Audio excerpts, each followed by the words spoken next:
Bismillahirrahmanirrahim.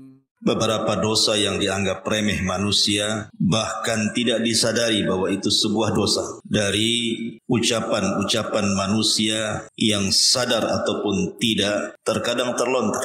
Dan ini banyak di masyarakat sehingga kita harus luruskan. Karena dosa lisan itu berbeda dengan dosa-dosa yang lainnya. Kata Nabi SAW, ma aktsaru ma yudkhilun nara al-fam wal farj. Dua lubang yang menjadikan kebanyakan orang masuk neraka itu adalah lisan dan kemaluan. Sampai-sampai dosa lisan ini Allah Subhanahu wa taala mengutus dua malaikatnya untuk mencatat. Allah Subhanahu wa taala berfirman, ma yalfidu min qaulin illa ladaihi raqibun atid. Tidaklah ucapan manusia ketika terucap itu semua dicatat oleh malaikat raqib dan atid, sampai dikirim dua malaikat untuk mencatat semua yang keluar dari lisan ini.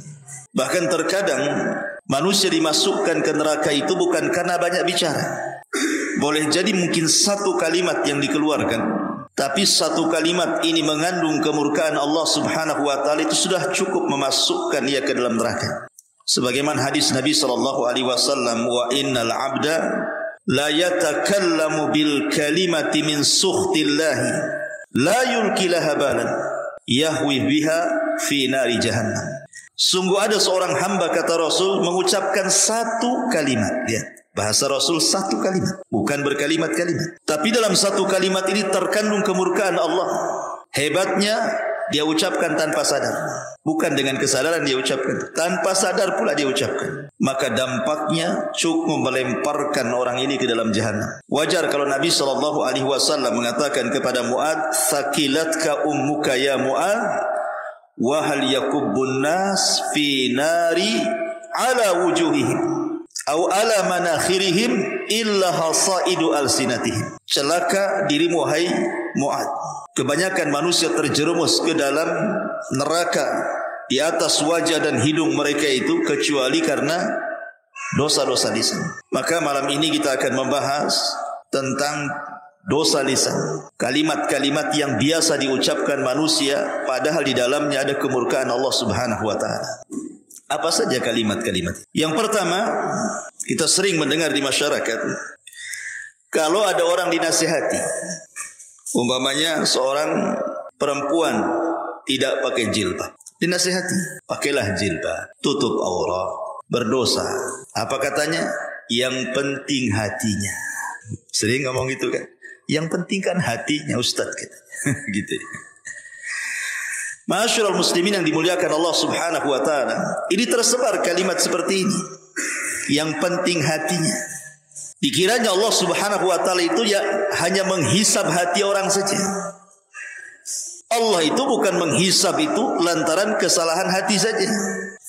Kesalahan lisan, kesalahan badan, semua dihisab. Makanya dalam hadis yang masyhur, Nabi SAW mengatakan, innallaha la yanzuru ila ajsamikum wala ila suwarikum walakin yanzuru ila qulubikum wa a'malikum. Allah memang tidak memandang bentuk tubuh kalian ataupun tidak memandang wajah-wajah kalian, tapi yang Allah pandang dua. Pertama hati, dan yang kedua amalan. Amalan ini mencakup badan dan lisan. Maka hati-hati kalau ngomong yang penting hatinya itu.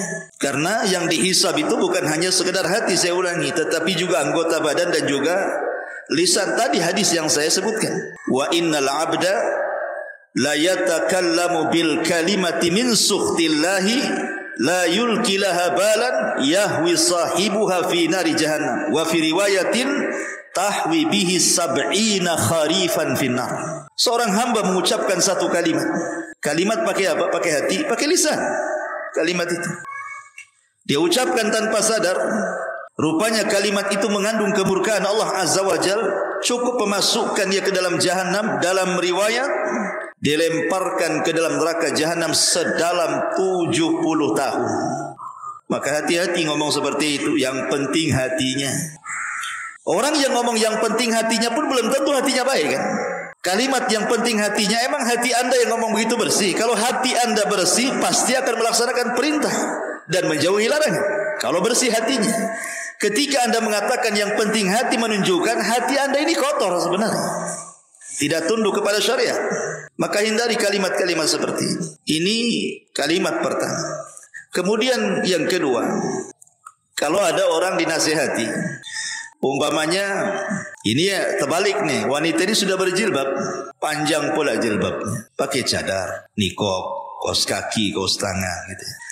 Tetapi mungkin masih belum bisa meninggalkan perbuatan buruknya seperti ghibah, namimah, masih ada lah gitu. Muncullah kalimat apa? Daripada engkau melakukan ghibah, lepas saja jilbabmu. Buat apa pakai jilbab kalau lidahnya masih menggibah orang? Aneh kamu ini, kadang-kadang lidahmu lebih panjang daripada jilbabmu. Copot sajalah katanya. Masa orang suruh nyopot jilbab gara-gara ghibah? Anda harus paham, wa ma tuqaddimu min khairin ya'lamhu Allah. Kebaikan apapun yang Anda sodorkan kepada Allah, Allah pasti akan membalasnya, sekecil apapun. Sebagaimana sekecil apapun dosa yang Anda lakukan pun Allah akan mencatatnya. Jadi enggak ada hubungan kait antara jilbab dengan ghibah. Jilbab itu berpahala, ghibah itu berdosa. Tinggal ditimbang aja lah pahala dan dosanya. Sekarang kalau seandainya disuruh copot jilbab, copotlah jilbab dia. Kemudian bergibah, apa 2 kali lipat tuh kuadrat tuh dosanya. Udah nggak pakai jilbab, gibah lagi. Gimana sebenarnya? Masih mendingan pakai jilbab gibah daripada tak pakai jilbab, dia gibah kan? Dua-duanya dia kena. Sudah tidak nutup aurat, kena dia dosa. Ghibah kena lagi. Jadi kalimat-kalimat seperti ini tidak pantas. Cukup dinasihati gibahnya saja, jangan pula suruh lepas jilbabnya. Buat apa pakai jilbab, kelakuannya kayak setan gitu. Ma'asyiral muslimin yang dimuliakan Allah Azza wa Jalla, ini tidak boleh. Atau umpamanya orang-orang yang terkejut, saya sering mendengar kata-kata itu, astaga pula diucapkan dia.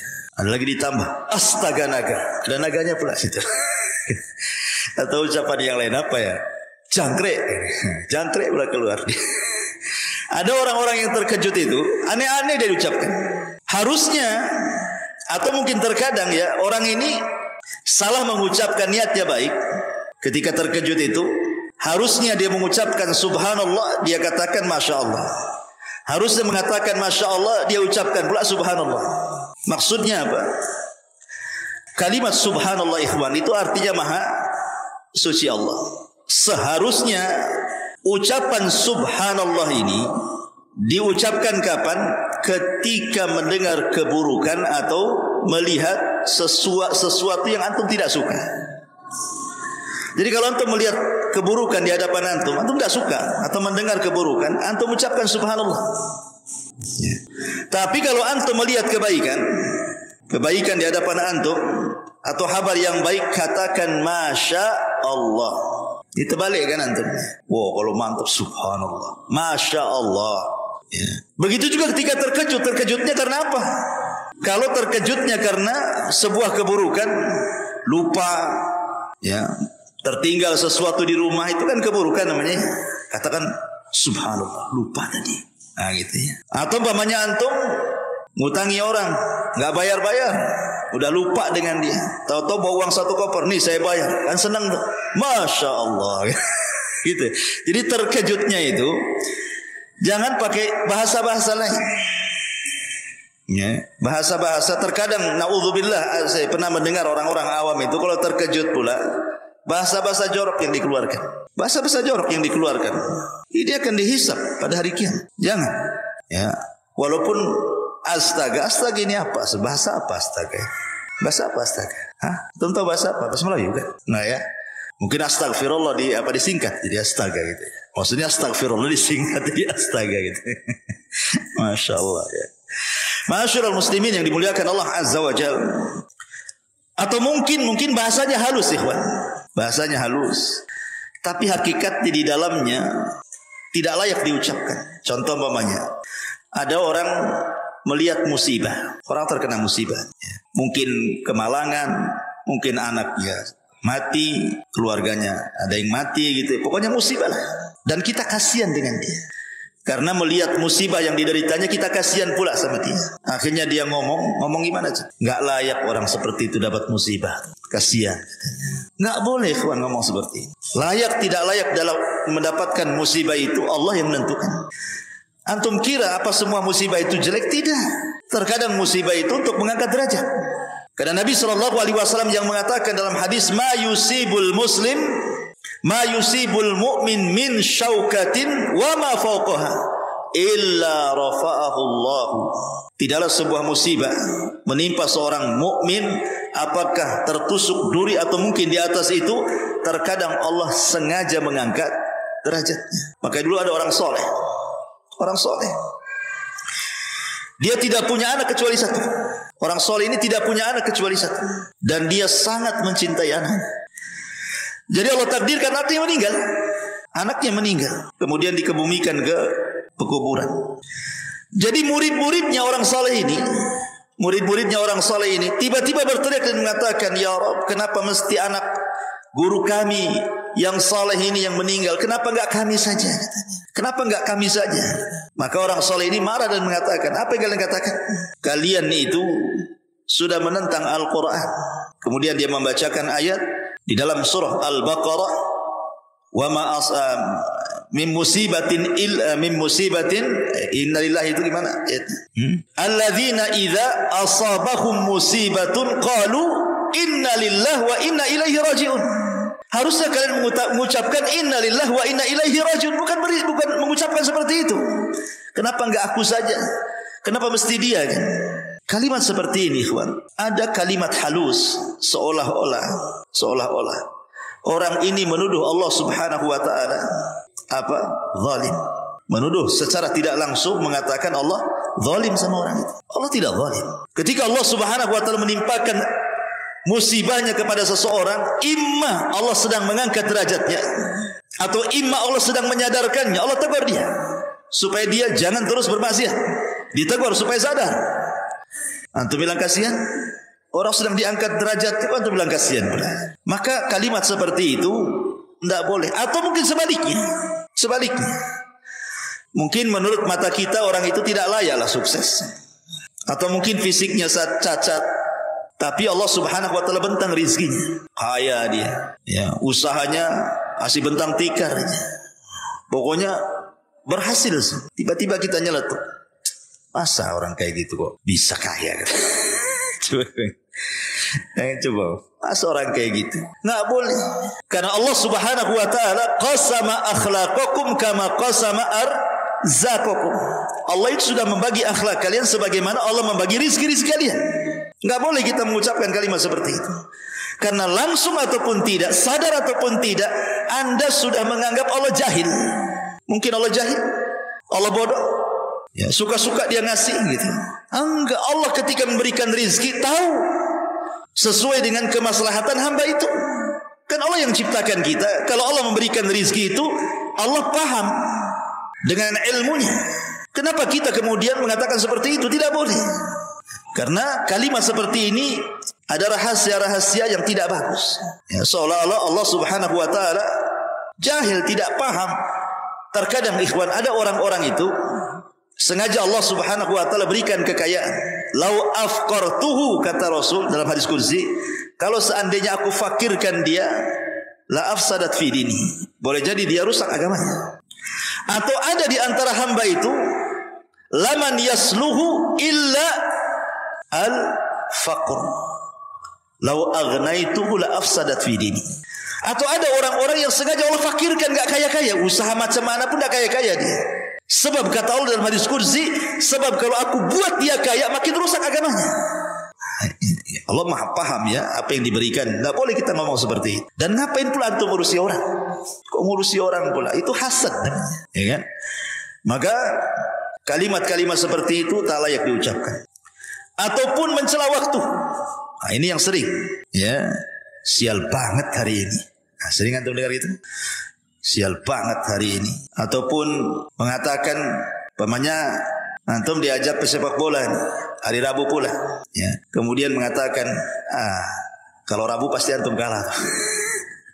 Jadi kekalahan dinasabkan ke hari Rabu, ya, atau hari Senin gitu ya. Atau orang-orang Jawa gitu ya.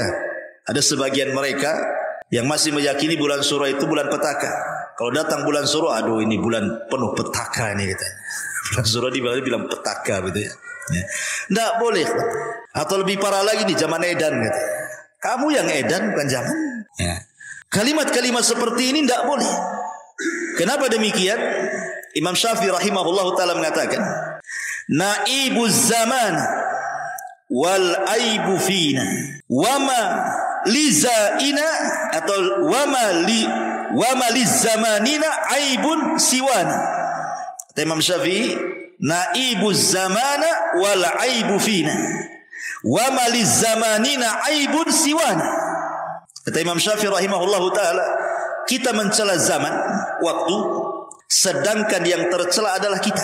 Tidak ada aib bagi zaman selain aib yang datang dari kita. Tidak boleh kita mengatakan zaman edan. Zaman itu enggak edan sejak zaman dulu, sejak terbit matahari dulu sampai terbenam, sampai hari ini begitu-begitu saja. Hari berlalu datang, minggu pergi datang, bulan entah kemana datang tahun. Semua sama dari dulu sejak Adam sampai sekarang, ya gini-gini saja waktu. Cuman ada yang makin ke sini maksud mendekati kiamat, maka makin dipercepat waktu itu. Hanya itu saja. Tapi kalau kita celah zaman dengan mengatakan seperti itu, ini sial banget ini hari ini. Ya. Ini tidak boleh, karena langsung ataupun tidak Anda sedang mencela yang menciptakan zaman, yang membolak-balikan zaman. Kata Rasul, la tasubbu dahra fa inna ma ana dahr. Jangan kalian celah waktu. Aku yang membolak-balikan waktu, kata Allah. Jadi mencela waktu itu sama dengan mencela yang membolak-balikannya siapa? Allah. Allah antum celah. Ya. Ma'asyiral muslimin yang dimuliakan Allah Azza wa Jalla. Walaupun dalam hal ini ulama membagi tentang hukum mencela waktu ini. Kalau maksudnya sekedar memberikan kabar saja, lil khabar saja. Pamannya memang hari ini panas luar biasa, panas sekali. Kemudian kita katakan, aduh, lelah kali hari ini, ya, lelah kali hari ini karena panas. Itu tidak apa-apa, karena sifatnya khabar, menghabarkan. Tidak ada celahan di sini. Ya. Yang tidak boleh itu kalau seandainya kita mencela, sial kali hari ini, itu mencela. Edan kali zaman ini, itu mencela nama, itu tak boleh. Atau yang ketiga bisa jatuh kepada syirkul akbar. Kalau yang tadi mencela zaman bisa saja masuk kepada syirkul asghar atau haram. Tapi kalau dia mencela zaman atau meyakini zaman itulah yang membawa petaka, maka ini bisa syirkul akbar. Karena zaman itu tidak bisa apa-apa oleh yang putar, ya. Menasabkan peristiwa kepada zaman itu salah. Ini juga di antara ucapan yang sering diucapkan manusia. Atau umpamanya berandai-andai. Di masyarakat kan suka tuh ngomong berandai-andai itu. Tapi bukan untuk lil khabar, bukan karena khabar menghabarkan, atau bukan karena sebuah nikmat, bukan. Kalau untuk khabar dan nikmat tidak ada masalah. Contoh umpamanya, seandainya kamu datang kemarin, wah, kami masak-masak nasi kebuli. Nah, itu tidak apa-apa, ngasih kabar, ya kan? Enggak ada masalah kan? Ya. Atau umpamanya dia berandai-andai, andai aku seperti dia, kaya, aku pun sama lah mau haji. Tidak ada masalah, ya. Tapi kalau andai-andainya itu sudah nyerepet takdir, cobalah anakku nggak keluar hari ini, nggak ketabrak lah dia. Nah, ini kan nggak boleh ngomong gini. Karena tidak ada urusan keluar dengan tidak keluar dengan soal kematian. Karena kematian itu memang sudah antrian. Kalau sudah waktunya, la yastakhiruna sa'atan wa la yastaqdimun. Pasti tepat waktunya, enggak mungkin mundur, enggak mungkin maju kan. Walaupun anak Anda enggak keluar pasti mati. Entah kepleset apa di rumah kan. Jadi enggak ada urusan kematian dengan keluar atau tidak keluarnya. Maka mengandai-andai seperti ini tidak boleh. Atau juga yang tidak sadar kadang-kadang mengatakan umpamanya, kalau bukan karena dokter ini anak saya mungkin lewat lah. Bayangkan Allah tidak disisakan, Allah kemana? Kenapa mesti dokter itu yang seolah-olah mengobati anak? Ya kemana Allah? Padahal Allah mengatakan, wa idza maridtu fahuwa yashfin. Kata Ibrahim, kalau aku sakit Allah yang nyembuhkan. Walaupun maksudnya sebenarnya dia yakin Allah yang menyembuhkan lewat perantara dokter, tapi kata-katanya itu yang masalah itu. Itu syirkul asghar namanya. Tidak boleh. Apalagi kalau diyakini dokter itu yang menyembuhkan, syirik besar lagi dia. Nah, ini kalimat andai-andai ini bahaya. Andai saya hendak ke sana, tentu nggak akan terjadi seperti ini. Coba saya tadi jalan pulang nggak lewat sini, nggak jatuhlah sini lubang. Nah, itu kan andai-andai kayak gini bahaya. Ya. Andai dulu aku tak nikah sama kamu, tapi nikah sama dia, udah sakinah mawaddah saya.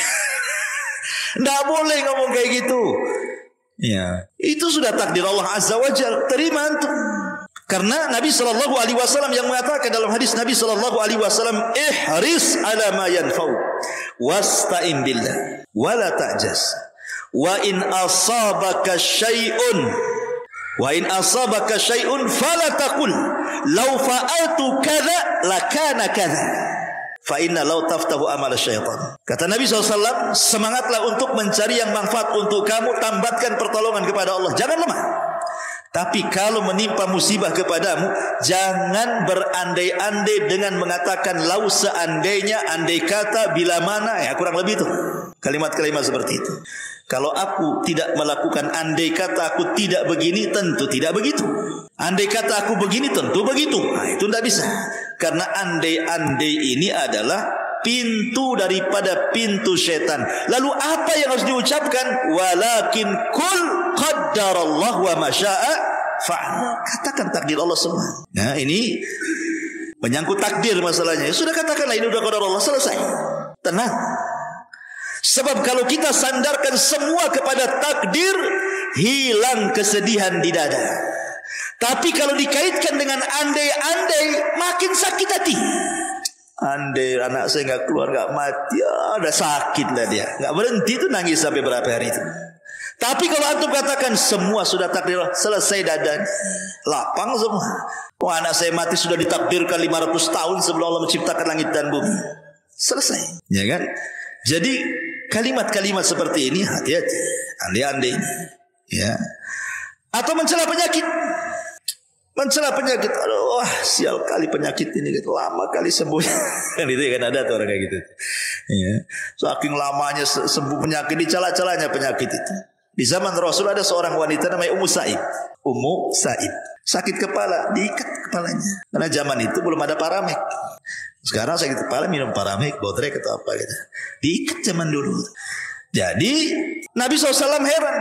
Malaka ya Ummu Sa'id, ada apa ikat-ikat itu kepalamu itu, kata Rasul itu, kata Musa, kata Musa'id, al-humma la barakatallah fiha, katanya. Ya Rasul, semoga tidak diberkahi penyakit demam ini, kata. Celah, kata Rasulullah, la tasubbil humma, jangan kau celah penyakit wahai Ummu Sa'id. Terkadang penyakit itu apa? Yadhabul khotoya, bisa menghilangkan kesalahan. Demam itu bisa menghilangkan kesalahan kita, ya. Jangan mencela penyakit, sabar, ya. Masyarul muslimin yang dimuliakan Allah Azza wa Jalla. Atau mungkin ada kalimat-kalimat yang tidak beradab, ikhwan. Tidak beradab kepada Allah Subhanahu wa ta'ala, dengan menyingkat-nyingkat nama-nama Allah atau mengganti-ganti dengan nama Allah. Contoh namanya, ada orang namanya Abdurrahman, dipanggilnya Maman. Man kemana man? La ilaha illallah. Ada nama Allah Maman namanya atau Man? Tidak ada. Panggil ya Abdurrahman, dan bilang Maman. Waktu saya di mana itu, namanya Ulek. Saya kira Ulek kan, Ulek. Rupanya di KTP Abdullah. Kok Abdullah jadi Ulek itu gimana ceritanya?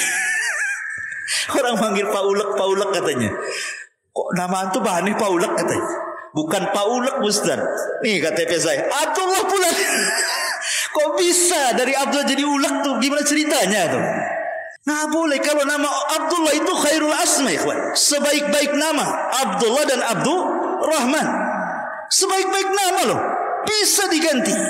Jangan lagi itu disingkat aja, tidak boleh. Namanya Abdul Qadir, Abdul Qa, nggak boleh. Teruskan Qadir. Abdul Qa boleh. Namanya Abdul Qadir. Ini tidak beradab kepada Allah namanya. Nama bagus-bagus dikasih orang tuanya, antum pula panggil jelek-jelek gitu. Ya. Abdurrahim jadi Mimin katanya. Kok jadi Mimin pula Abdurrahim itu. Jadi tidak boleh. Kadang-kadang orang itu tidak beradab kepada Allah. Tidak boleh. Panggil sesuai dengan namanya. Abdullah, ya Abdurrahman, ya Abdurrahim, ya Abdul Ghafur. Begitu. Ya. Jangan Abdul Ghafur, Pur. Repot. Ghafur. Bilang fur, jangankan soal yang seperti ini.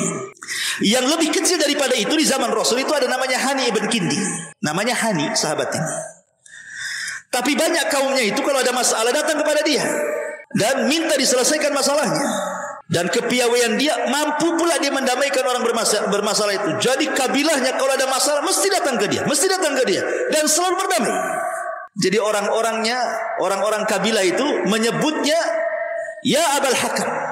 Namanya Hani ibn Kindi, tapi disebut ya Abul Hakam. Ingat Rasul mengatakan apa? Innallaha huwal hakam wa ilaihil hukm. Allah lah hakam, semua hukum kembali kepada dia. Abul Hakam itu bapak pemutus masalah. Hakam itu artinya. Maka suatu ketika berjumpa dengan Rasulullah, bercerita oleh dia, Rasul, kaumku apabila berselisih, mereka datang kepadaku. Aku pun berhukum dan mereka pun ridho dua-duanya. Maka orang-orang menyebutnya Abul Hakam. Kata Rasul, apakah kamu punya anak? Ya, punya anak. Berapa? 3. Laki-laki, semua laki-laki. Siapa namanya? Pertama Shuraih, yang kedua Muslim, yang ketiga Abdullah. Kata Rasul, anta Abu Shuraih, bukan Abul Hakam. Diganti sama Nabi. Karena hakam tidak boleh. Hakam itu milik Allah. Ya. Masyarul muslimin yang dimuliakan Allah Azza wa Jalla. Intinya bahwa tolong berakhlak kepada Allah. Kalau panggil-panggil nama itu jangan asal panggil. Apalagi itu nama baik. Nama yang menyangkut nama-nama Allah Subhanahu wa taala. Atau ucapan sebagian dokter. Ucapan sebagian terapis kesehatan. Hati-hati Pak Edi, ini suka obati orang. Ini kalau gimana dok? Pasien dok? Ya kami ini hanya berusaha, sisanya diberikan sama Allah. Coba Allah kasih sisa pula. Sisanya kepada Allah. Dari awal sampai akhir Allah yang menyembuhkan, nggak ada sisa-sisa. Masa Allah disisain ini gimana? Seolah-olah antum yang paling berjasa, Allah pula sedikit sisanya. Akalnya di mana coba? Ya, padahal Allah Subhanahu wa taala jelas-jelas mengatakan kul innal amra kulluhu lillah. Katakan semua perkara itu milik Allah dari awal sampai akhir. Kalau bahasanya mungkin begini, ya saya sih cuma usaha, tapi semuanya saya serahkan kepada Allah. Nah, itu kan bagus tuh. Ini enggak, saya sih ya saya akan usahakan, sisanya saya kasih Allah. Allah disisai dulu. Hati-hati nih yang tukang obat-obat ini. Baik. Ini juga masalah. Kemudian juga yang banyak di masyarakat itu menyangkutkan masyiah kepada takdir. Ya, sya'atil aqdar bahasa Arabnya. Mungkin bahasa kitanya ya. Ya semua atas kehendak takdir. Semua atas kehendak takdir. Ya kalau takdir berkehendak ya jadilah katanya. Takdir ini makhluk Allah. Masa antum kemudian meletakkan masyiah kepada makhluk? Lanjutkan kata-katanya, semua atas takdir Allah. Allahnya jangan tinggal. Jangan didasarkan kepada takdir saja. Jadi harus dipahami di sini takdir kan makhluk Allah. Allah yang kemudian memerintahkan untuk dicatat di Lauhil Mahfuz. Lauhil Mahfuz makhluk Allah. Nah, kecuali Al-Quran itu kalamullah. Tapi catatannya seperti di mushaf ya itu makhluk kan gitu ya. Kertasnya makhluk. Tapi kalam yang dicatatnya kalamullah. Ya. Jadi ini dan takdir ini kan sifatnya maknawi ya kawan. Bukan sifatnya hissi bisa diraba. Takdir itu kan maknawi, tidak bisa diraba. Bagaimana kemudian seseorang hanya meletakkan masyiah kepada takdir gitu? Jangan. Bilang semua atas kehendak Allah. Itu lebih tepat lagi. Ya. Taib. Kemudian juga terkadang ada orang yang kadang-kadang marah sama orang. Mungkin benci sama orang itu. Akhirnya dia mengucapkan kalimat seperti ini. Saya haramkan dia ke rumah saya katanya. Saya haramkan dia ke rumah saya. Haram saya bagi dia. Nggak boleh. Halal haram itu milik Allah. Yang berhak mengatakan hadza halal, hadza haram itu Allah. Kita tidak punya hak mengharam-haramkan orang. Allah tidak mengharamkan orang masuk rumah antum kan gitu. Kecuali kalau seandainya ada orang yang melakukan maksiat kita katakan haram alaika. Haram. Apa itu benar. Mengharamkan yang Allah haramkan kan. Tapi antum mengatakan haram dia menginjak rumah saya lah. Antum mengharamkan sesuatu. Nabi saja ketika mengharamkan madu gara-gara kecemburuan Aisyah dengan Hafsah, akhirnya turun ayat, ya ayyuhan nabi lima tuharrimu ma ahallallahu lak tabtagi mardata azwaj. Hei Nabi, kenapa kau haramkan yang Allah halalkan hanya mencari keridhaan istrimu? Tidak boleh. Ya. Jadi urusan halal haram itu urusan Allah. Bahasanya pakai jangan bahasa haram lah gitu. Saya tidak suka dia datang ke rumah, kan enak gitu ngomong gitu. Saya haramkan dia ke rumah saya. Dia pula yang mengharamkan gitu. Ya. Ma'asyiral muslimin yang dimuliakan Allah Azza wa Jalla. Atau umpamanya, saya juga sering mendengar kalau ada anak itu nakal kali, apa kata orang? Dasar anak setan gitu. Gitu kan, ada kan orang begitu ya. Oh, dasar anak iblis itu gitu. Ya Allah ya Rabb, enggak boleh kayak gitu. Allah mengatakan a antum tazra'unahu am nahnu zari'un. Allah mengatakan a antum tazra'una, kamukah yang menumbuhkan anak itu ataukah Allah Subhanahu wa taala yang menumbuhkannya? Allah yang menciptakan dia dari anak orang, antum bilang anak setan. Nabi SAW pernah mengatakan begini, la taqul ta'isha syaitan fa innaka idza qulta dzalika ta'azam hatta yakuna misla al bait wa yaqul bi quwwati walakin kul bismillah fa innaka idza qulta dzalik tasaghara hatta yakuna misla dzubab. Jangan kamu mengucapkan celaka setan. Celaka setan sama juga karena anak itu celaka tiba anak setan. Ya, kurang lebih bahasanya itu. Jangan mengatakan celaka setan. Karena ketika kamu mengucapkan kalimat itu, maka setan akan merasa besar dirinya seperti seukuran rumah. Setan akan membanggakan dirinya, dia jatuh karena kekuatanku. Namun ucapkanlah bismillah, karena jika kamu mengucapkan kalimat itu, setan akan mengecil hingga seperti lalat, kata Rasul. Ya. Jadi ingat, jangan sembarang orang mengatakan anak setan, anak iblis gitu ya. Tak boleh. Itu anak orang itu. Bapaknya tahu marahlah. Ini anak saya, bukan anak setan. Bisa marah tuh. Ya, ini kalimat-kalimat seperti ini tidak boleh. Dan termasuk mencela, tidak boleh. Ya. Ataupun mamanya, seseorang membanggakan dirinya, aku lebih baik dari dia lah katanya. Nah, itu sering terjadi tuh. Antar kita aja gitu. Aku lebih bisa daripada dia, lebih hebat, lebih bisa, lebih semuanya. Itu ananiyah namanya. Ini ucapan yang pertama kali ngucap kalimat ini iblis. Ana khairun minhu, khalaqtani minar wa khalaqtahu min tin. Aku lebih baik dari Adam. Kau ciptakan aku dari api, kau ciptakan dari tanah. Ananiyah, kalau sudah aku ini hati-hati. Ya, anak khairum min, aku lebih baik dari dia. Kecuali kalau tidak menyebut dia, insyaallah kalau saya kerjakan saya lebih baik lah. Tapi saya enggak menyombongkan dengan orang kan. Kalau hanya ngomong begitu saya enggak ada masalah. Kemudian juga melakobi orang dengan lakob binatang. Itu si babi, ya. Kan ada saya pernah dengar. Si anjing, si babi, si goblok, si kerbau, si dungu, wah macam-macam di masyarakat ini. Tidak boleh melakobi orang seperti itu. Manusia itu diciptakan laqad khalaqnal insana fi ahsani taqwim. Kok antum pula panggil dengan bahasa binatang? Ya ayyuhalladzina amanu la yaskhar qaumun min qaumin asa an yakunu khairan minhum wala nisa min nisa'i asa an yakuna khairan minhunna wala talmizu anfusakum wala tanabazu bil alqab. Bi'sal ismul fusuqu ba'dal iman. Wahai orang-orang yang beriman, janganlah satu kaum mengolok-olok kaum yang lainnya. Boleh jadi mereka ini para olok-olok jauh lebih baik daripada mereka yang mengolok-olok. Dan jangan pula perempuan-perempuan mengolok-olok perempuan yang lain. Boleh jadi perempuan yang diolok-olok lebih baik daripada yang mengolok-olok. Dan jangan pula kalian saling mencela dan memberikan lakob-lakob buruk sama orang. Nggak boleh. Ini kan kasar ya. Si anjing, si babi, si dungu, si goblok, sini. Ya Allah ya. Ngeri itu kalimat-kalimat itu. Jangan seperti itu. Mencela fisik orang saja tidak boleh. Apa bahasa trennya itu? Body shaming. Ya, itu kan pernah viral juga ya body shaming itu ya. Ya kan ada ya dulu ya. Sampai saya dengar ada aturan negara itu keluar gara-gara body shaming gitu kan. Ya gimana coba? Mau tembem pipinya kok kayak bakso. Gara-gara tembem dibilang bakso pipinya. Atau pipi kok di pinggang katanya. Karena pinggangnya mungkin tembem gitu. Subhanallah. La haula wala. Gigi kayak gergaji gitu ya. Karena lubang-lubang gitu ya. Itu janggut apa akar siwak gitu. Subhanallah ikhwan. Body shaming tidak boleh. Antum mencela body orang, itu sama dengan mencela yang menciptakannya. Tidak boleh. Di zaman Rasul ada seorang namanya sahabat Abdullah bin Mas'ud radhiyallahu anhu. Abdullah bin Mas'ud ini naik ke atas pohon kurma. Pohon kurma.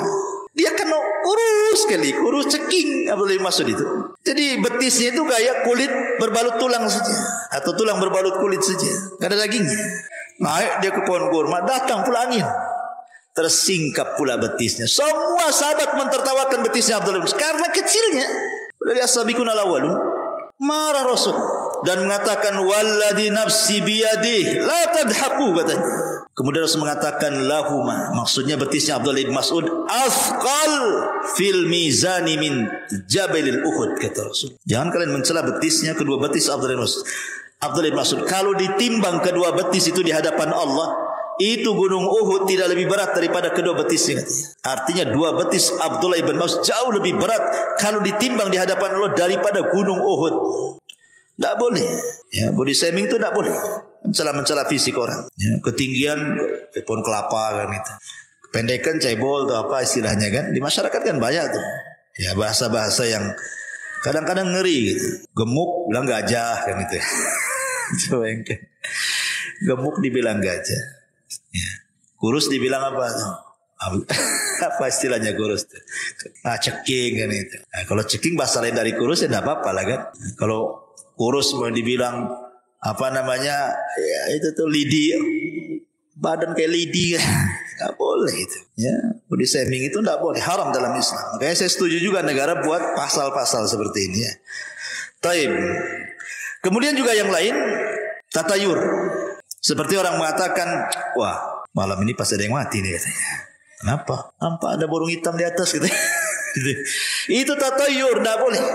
Menasabkan kematian kepada burung. Kemudian mata kiri berkedip-kedip. Aduh, sial nih kayaknya. Kenapa? Mata kiri berkedip-kedip. Apa urusan sial dengan mata berkedip yang kiri? Tapi kalau giliran tangan kanan pula yang kesemutan, wah ini pasti rezeki datang ini. Senang. Tidak boleh. Ini namanya tatayur. Tatayur itu tidak boleh. Atiyaratu syirkun, atiyaratu syirkun, atiyaratu syirkun, kata Rasul. 3 kali Rasul mengatakan tatayur itu syirik, syirik, syirik. Tidak boleh menasabkan sesuatu kepada benda atau menganggap sial ataupun untung kepada sesuatu yang dilihat, didengar, dimimpikan. Kadang-kadang mimpi jelek dibilang dapat musibah. Mimpi jelek dari setan. Kalau mimpi jelek dari setan artinya tidak mungkin terjadi. Jangan dipikirin. Gara-gara orang stres, ada orang stres gara-gara mimpi buruk. Takut tertimpa musibah, takut tertimpa musibah. Enggak. Mimpi buruk itu hanya sekedar mimpi, tidak mungkin terjadi dalam kehidupan nyata. Karena itu datang dari setan. Lain kalau mimpi baik datang dari Allah. Boleh diceritakan, dapat takwil bagus, mudah-mudahan diaminkan, dapatlah apa yang dicita-citakan, kan itu. Tapi kalau mimpi buruk, semua dari setan. Dan gak akan mungkin terjadi dalam kenyataan. Kan dari setan. Atau ghazwatul fikri, karena banyak pikiran ke bawah mimpi. Ke bawah mimpi, banyak pikiran, banyak hutang. Ke bawah mimpi akhirnya ditagih pula dalam mimpi. Kepikiran kan itu ya. Ya, itu tidak akan terjadi. Ghazul fikri itu atau dari setan. Yang memungkinkan terjadi itu kalau mimpi baik. Nah, mungkinlah cerita karena memang Rasul yang nyuruh mimpi baik, ya. Kemudian juga kadang ada orang-orang yang masih menasabkan kepada bintang, mungkin usahanya si gulung tikar gitu ya. Nggak pernah sukses. Tanya kawannya, kamu itu lahir bulan apa sih sebenarnya sih? Mei. Patah saja, kambingnya kayak kerbau katanya. Kambing domba tuh katanya. Bintang apa tuh? Ya. Atau mungkin orang cerewet kali itu. Jangan kamu lahir ini bintang kalajengking nih, suka ngatur. Itu ya. Nggak bisa tuh ngomong kayak gitu dikait-kaitkan dengan bintang, karena ini nggak boleh, ini nujum. Nabi SAW mengatakan manik tabasa ilman minan nujum faqad ittabasa syu'batan minas sihri zada ma zada, kata Rasul. Siapa yang memperdalam ilmu perbintangan, maksudnya ilmu taksir bukan tasir. Kalau tasir tidak apa-apa kayak digunakan BMKG. Tapi kalau taksir, bahwa bintang memberikan pengaruh kepada peristiwa bumi, itu yang tak boleh. Siapa yang mempelajari ilmu perbintangan untuk ilmu taksir, maka dia sama dengan mempelajari sihir. Makin dalam, makin kufur dia. Hati-hati. Ya ini walaupun ngomong-ngomong kayak gini tetap tidak boleh. Bercanda Ustaz tetap tidak boleh. Candaan-candaan yang mengandung dosa tidak boleh. Tidak boleh bercanda untuk berbuat dosa. Ya. Atau yang lebih parah lagi, kalau di Batam masih nggak tahu ya, masih ada tuh. Kalau di kampung masih ada lah. Kalau lewat di tempat-tempat yang angker permisi pula. Permisi sama siapa? Sama pohon. Sekali pohonnya ngomong, ya apa nggak susah orang itu. Pohonnya ngomong, ya katanya, apa nggak stres tuh? Ya, nggak boleh kalimat seperti itu, permisi. Kadang ada juga yang nanya sama saya, kadang-kadang nggak pakai permisi Ustaz kalau naik motor itu, pakai klakson, tit katanya, pakai klakson. Coba kalau jinnya lagi tidur antum klakson, tak nggak bangun dia? Nggak boleh, kawan. Kalimat-kalimat seperti ini tidak boleh karena disebutkan dalam sebuah hadis dari Khawlah bintu Hakim radhiyallahu an. Jadi dia pernah mendengar Nabi mengatakan, "Man nazala manzilan, thumma qala a'udzu bikalimatillahi tammati min syarri ma khalaq." Apa kata Rasul? "Lam yadurru syai'un hatta yartahil min manzilihi dzalik." Barang siapa yang singgah atau lewat di sebuah tempat yang menakutkan, maka ucapkan apa? A'udzu bikalimatillahi tammati min syarri ma khalaq. Cukup kalimat ini diucapkan, maka tidak ada yang memadaratkan kamu sampai kau pergi dari tempat itu. Islam sudah memberikan, ngapain untuk permisi-permisi? Permisi ini memang sebuah kesopanan bagi manusia. Misi Pak, sopan, bagus. Tapi kalau diberikan sama jin itu enggak boleh sopan-sopan sama mereka. Permisi, makin senang iblisnya. Ya. Jadi enggak boleh.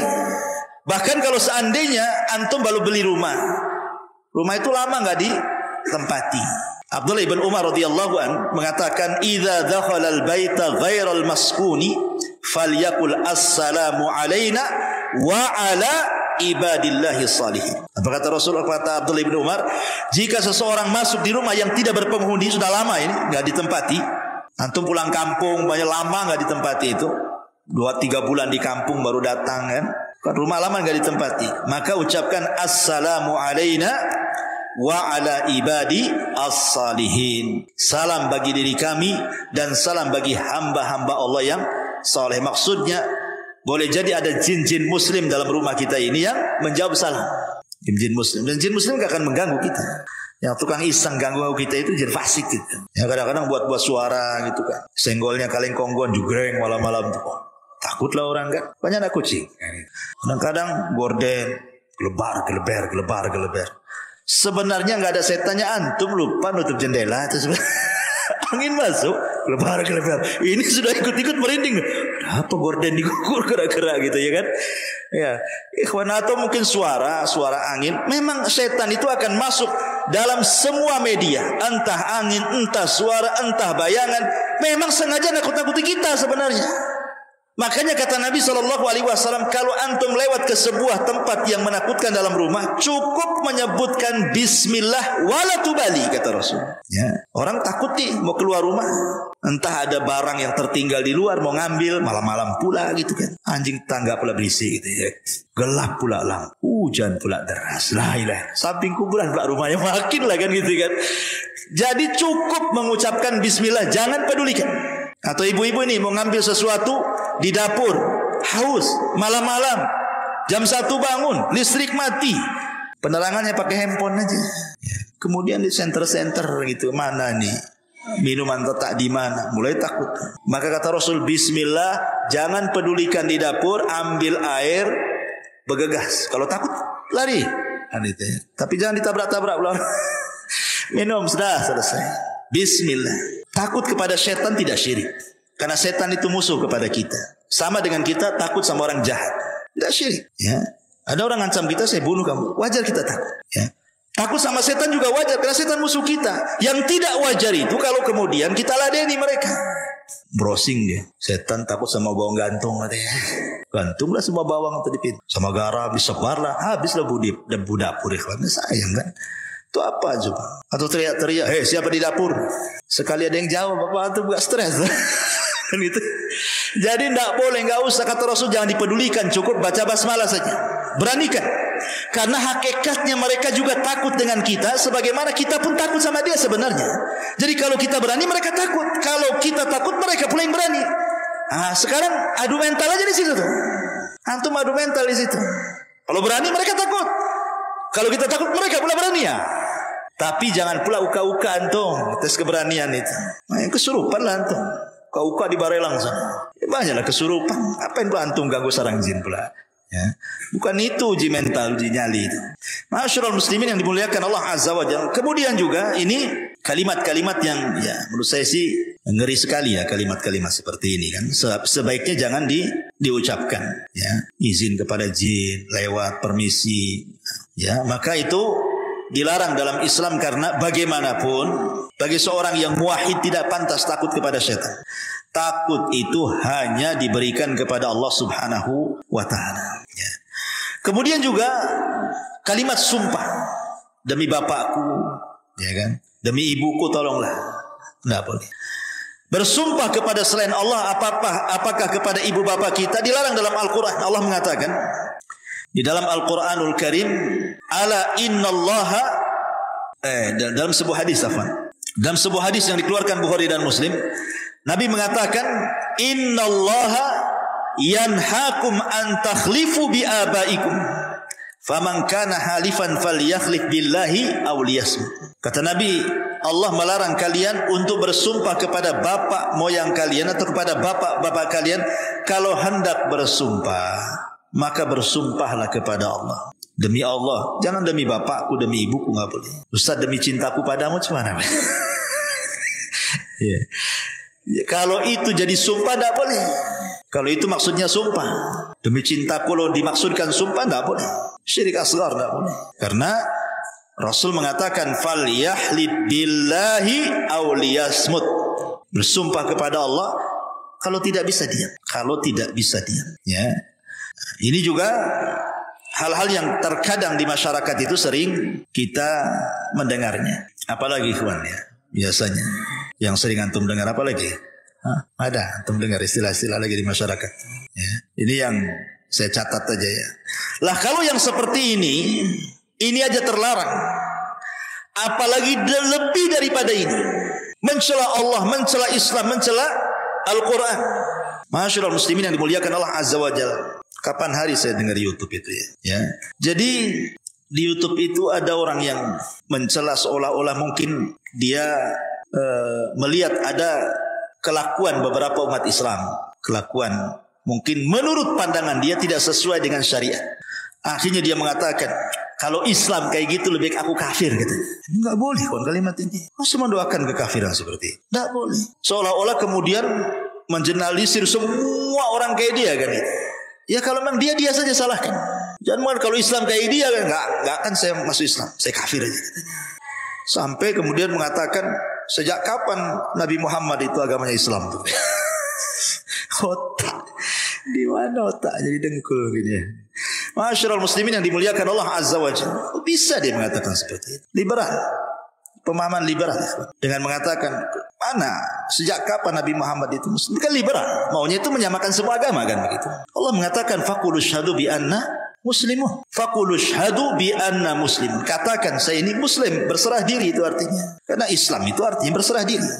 Dan makna Islam itu salah satunya apa? Bara'atu minasyirki wa ahli. Berlepas dari kesyirikan dan para pelakunya. Kalau semua agama sama, tidak sama. Karena di antara makna Islam itu adalah bara'atu minasyirki wa ahli. Berlepas dari kesyirikan dan para pelakunya.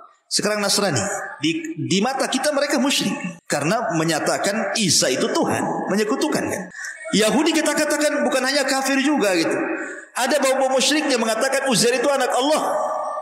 Allah mengatakan qul huwallahu ahad, Allahus samad. Lam yalid wa lam yulad wa lam yakul lahu kufuwan ahad. Allah yang mengatakan lam yalid wa lam yulad, dia pula yalid yulad. Gimana ceritanya? Ya. Jadi ini kalimat-kalimat bisa saja masuk ke munafikan, menghancurkan Islam dari dalam kayak gini. Ya, itu loh yang kribo-kribo tuh. Ya, yang ngomong tuh ya. Masyarul muslimin yang dimuliakan Allah Azza wa Jalla. Ataupun seseorang mengaku memiliki nasab kepada Nabi, tetapi sebenarnya tidak ada bukti nasab dia kepada Nabi. Saya ini loh Habib juga loh. Ya. Saya Habib, saya ini dari kabilah Asegab atau kabilah apa gitu ya. Nah, biasanya kan hanya ngaku saja, nggak ada buktinya. Maka Nabi SAW mengatakan manidda ila ghairi abi wa huwa ya'lam annahu ghaira abihi fal jannatu alaihi haram. Kata Rasul, barang siapa yang mengaku nasabnya kepada selain ayahnya padahal dia tahu dia bukan ayahnya, sorga bagi dia haram. Haram kan sorga. Hati-hati. Jangankan itu, orang berdusta dalam mimpi, dia sebenarnya tidak pernah bermimpi. Tapi dia berdusta, saya bermimpi begini, padahal nggak pernah bermimpi. Maka Rasul mengatakan itu sedusta-dustanya kedustaan. Orang yang berdusta dalam mimpinya, itu saja nggak boleh. Ya. Apalagi kemudian sampai berdusta atas nama Al-Quran, berdusta atas nama hadis dengan meriwayatkan hadis-hadis palsu. Ini bulan Rajab banyak nih, hati-hati nih. Bulan Rajab ini tidak ada ibadah khusus, tidak sholat malamnya, tidak puasa sunnahnya, tidak baca Qurannya, tidak ada ibadah khusus. Walaupun semua ibadah diberikan pahala besar, maksudnya ibadah rutinitas yang kita lakukan. Tapi kalau dikhususkan itu hadisnya kalau tidak maudhu, dhaif dan maudhu, antara itu saja. Kata Syekhul Islam Ibn Taimiyah rahimahullahu ta'ala. Tiba-tiba kemudian sekarang banyak berseliweran itu di medsos, atau kadang-kadang khatib Jumat yang tidak paham, disampaikan pula hadis-hadis palsu. Kan bahaya kan. Kata Nabi SAW dalam hadis Nabi SAW, inna kadhiba alayya laisa ka kadhibi ala ahad. Wa man kadzaba alayya muta'ammidan falyatabawa maq'adahu minan nar. Berdusta atas namaku, kata Rasul, jangan samakan dengan berdusta sama kalian. Karena siapa yang berdusta dengan sengaja atas namaku, silahkan ambil tempat duduknya, masuk ke neraka sana. Keras, ya kan? Nabi SAW sampai keras dalam masalah ini. Masyaallah muslimin yang dimuliakan Allah Azza wa Jalla, belum lagi laknat di masyarakat kan banyak sekali mudah-mudah melaknat. Dikit-dikit bilang goblok, dungu, setan, macam-macam, ya kan? Ucapan-ucapan itu makin di orang awam biasa kalimat itu. Tapi kita orang yang sudah ngaji ini takut mengucapkan kalimat. Karena Rasul mengatakan la yakununa la'anuna wala syuhada yaumal qiyamah. La yakunu la'anun syufa'a wala syuhada yaumal qiyamah. Tukang laknat itu tidak akan dapat syafaat, bahkan tidak akan jadi saksi pada hari kiamat. Diharamkan syafaat bagi dia. Naudzubillah. Pada orang di yaumul akhir itu syafaat diperlukan, karena itu yang bisa menyelamatkan. Ini orang pelaknat ini tidak akan dapat syafaat. Berarti hanya satu dapat, rahmat Allah. Dia kalau dapat rahmat, ya, dia bisa selamat. Kalau tidak, habislah dia kan itu. Maka dan banyak lagi lah ini yang bisa saya rangkum dari ucapan-ucapan manusia yang kadang-kadang tidak sadar kita ucapkan. Rupanya di balik itu ada kemurkaan Allah Subhanahu wa taala. Wallahu a'lam, mudah-mudahan ada manfaatnya. Ini yang bisa saya sampaikan.